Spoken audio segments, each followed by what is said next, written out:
Baik, bismillahirrahmanirrahim. Assalamualaikum warahmatullahi wabarakatuh. Kaifa halukum ayyuhal ikhwah? Antum bi khair. Oke. Mudah-mudahan kawan-kawan semua, kita semua selalu diberikan kesehatan yang luar biasa oleh Allah Subhanahu wa taala sehingga kita bisa melewati masa-masa sulit ini dengan baik insyaallah. Kawan-kawan semua, hari ini kita akan mempelajari sesuatu yang baru. Kita akan mempelajari jenis baru daripada maf'ul, yang mana minggu kemarin kita sudah membahas salah satu jenis daripada maf'ul yang ada, yaitu maf'ul li ajli. Pada pertemuan kali ini ada sebuah jenis daripada maf'ul yang dikenal dengan istilah maf'ul mutlak. Oke. Maf'ul mutlak ini apa sih sebenarnya? Ini yang jadi pertanyaan. Andaikan kemarin maf'ul li ajli merupakan sebuah jenis maf'ul yang menerangkan tentang apa? Yang menerangkan tentang mengapa pekerjaan tersebut terjadi atau mengapa pekerjaan tersebut harus dilaksanakan. Maka ini hari ini kita membahas jenis maf'ul yang berbeda. Maf'ul mutlak merupakan sebuah jenis maf'ul yang menunjukkan adanya penegasan terhadap pekerjaan yang dilakukan. Tidak hanya dia berperan sebagai penguat makna, ada kalanya juga dia berperan sebagai apa? Berperan sebagai ada kalanya maf'ul mutlak ini berperan sebagai keterangan tentang sifat dari yang dijelaskan.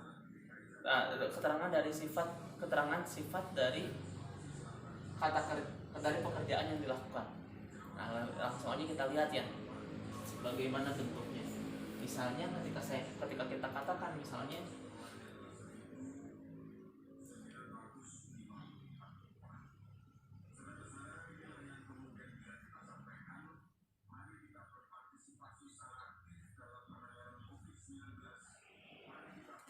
saya katakan di sini ada dorobtu asariko.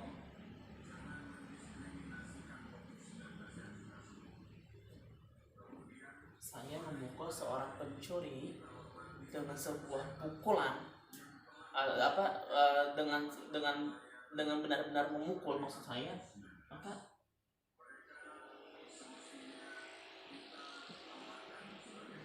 kita lihat sini ya kawan-kawan semua, ada kata-kata darabtu asariko dorban.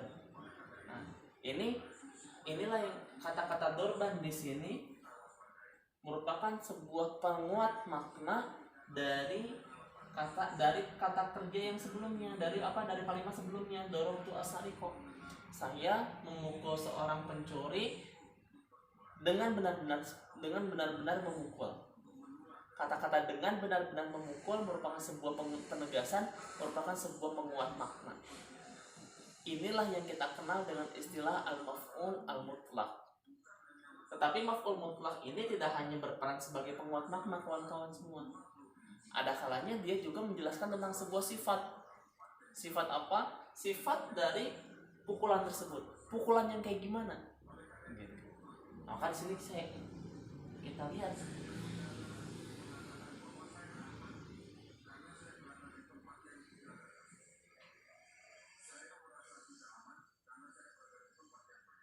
Dorob, lagi-lagi kita menggunakan kata-kata dorob tu as-sariqah. Kalau yang atas barusan dorban itu benar-benar memukul, maka kita ingin katakan pukulan yang kita pukul adalah pukulan yang sangat-sangat keras. Saya memukul seorang maling, seorang pencuri dengan pukulan yang sangat keras. Pukulan yang sangat keras itu tidak dikatakan sebagai penegasan, tetapi itu menjelaskan tentang sifat dari pukulannya tersebut seperti apa. Nah, maka kita lihat di sini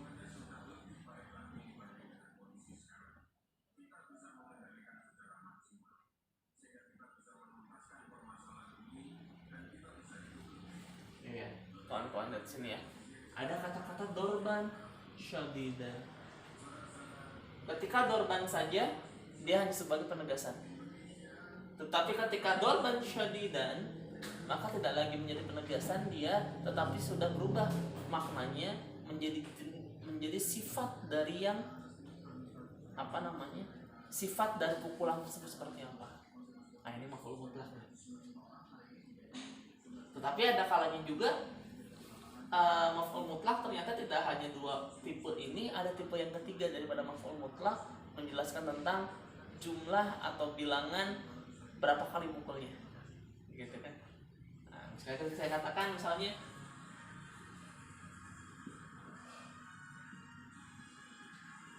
dorobtu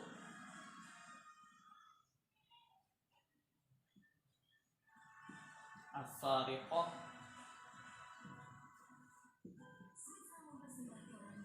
dorbatan, dorobtu as-sariqah dorbatan. Nah, kita lihat kawan-kawan semua, dorobtu as-sariqah dorbatan.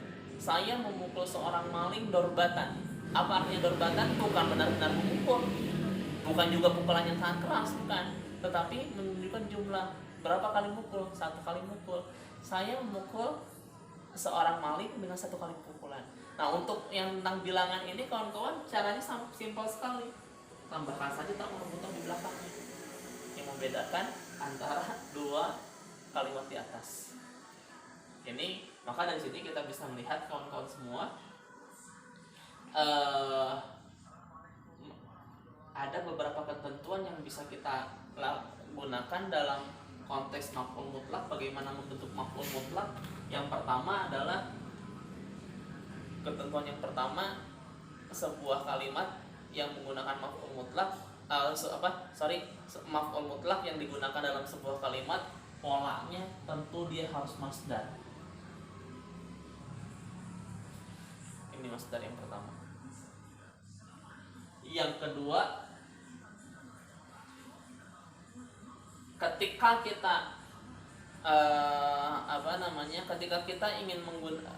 ketika kita ingin menggunakan maf'ul mutlak dengan tujuan yang pertama sebagai penegasan atau penguat makna,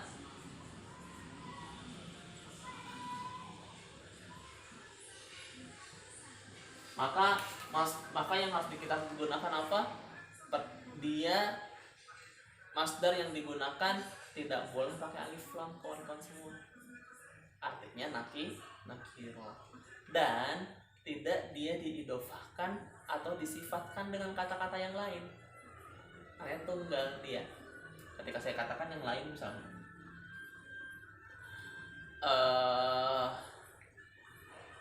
rofastu al-qurrota,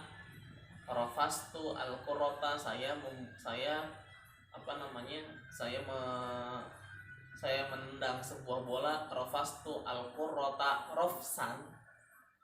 Maka kata-kata rofsan kita bisa menerjemahkan menjadi saya benar-benar menendang sebuah bola. Seperti juga dorobtu as-sariqah dorban, saya benar-benar memukul seorang pencuri. Begitu. Yang lain, ketika dia itu menggunakan idofah atau sifat,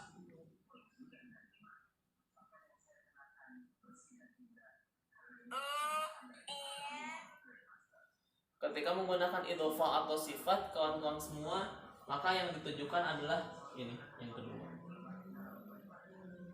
ya, menunjukkan tentang sifat.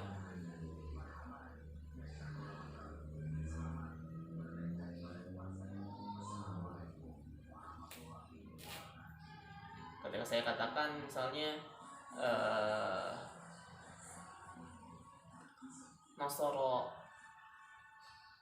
Nasoro Aliyun al-Qibta nasron latifan, misalnya gitu ya. Nasoro Aliyun al-Qibta nasron latifan, maka kita bisa memahaminya ini sebagai Ali menolong menolong seekor kucing dengan pertolongan yang sangat lembut. Atau misalnya saya katakan misalnya doroba al ustadu dorbal junudi, misalnya doroba al ustadu dorbal junudi, maka kita bisa memahami ini sebagai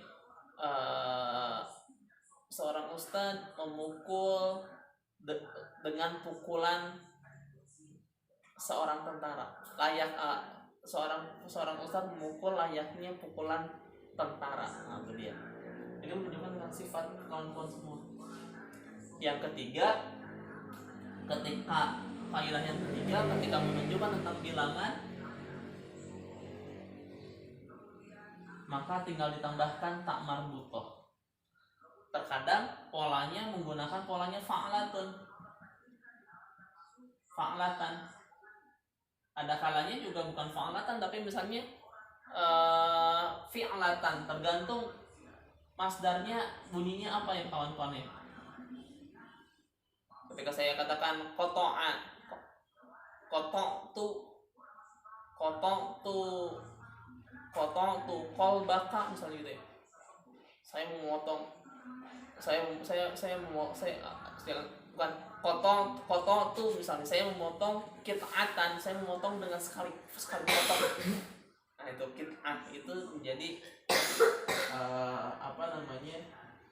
menjadi sebuah bilangan di situ. Nah terkadang kawan-kawan semua fi'ilnya terkadang kita langsung hapus. Misalnya ada kata-kata ashkuruka syukron. Aku berterima kasih kepadamu dengan sebenar-benar terima kasih. Maka ashkurukanya dihapus menjadi hanya syukron saja. Nah, maka ini juga ini menjadi ternyata kenapa kok tiba-tiba ada munculnya kata syukron? Oh, ternyata syukron itu adalah maf'ul mutlak. Sebelumnya ada kalimat ashkuruka, tapi ashkurukanya dihapus menjadi hanya syukron saja. Ini juga tidak masalah. Ketika kita katakan ashkuruka syukron dengan ashkuruka syukron kasiron, nah ini berbeda, makna berbeda. Makna yang pertama ashkuruka syukron menunjukkan penguat, penegasan, benar-benar berterima kasih. Ashkuruka syukron kasiron, nah ini menunjukkan betul sifat dari terima kasihnya benar-benar menunjukkan sifatnya banyak. Ashkuruka syukron kasiron, saya berterima kasih kepada kamu dengan terima kasih yang sangat banyak. Aku banyak berterima kasih kepadamu. Itu dia, gitu ya. Ini tentang maf'ul mutlak kawan-kawan. Baik kawan-kawan semua, saya kira ini materi kita hari ini. Habis ini kita seperti biasa bikin masing-masing satu kalimat ya, antara mana yang penegasan penguat makna, mana yang menunjukkan sifat, mana yang menunjukkan bilangan. Bilangan mudah sekali, tinggal beri tak marbutoh di akhir. Baik kawan-kawan semua, mungkin ini pertemuan yang bisa kita lakukan pada hari ini. Tetap semangat, tetap jaga kesehatan. Mudah-mudahan wabah ini segera berlalu. Mudah-mudahan kita segera bisa bertemu kembali dalam dunia yang nyata, tidak dalam dunia yang hanya sekedar online seperti ini. Saya yakin kawan-kawan sudah mulai jenuh juga selama ini work from home ya, atau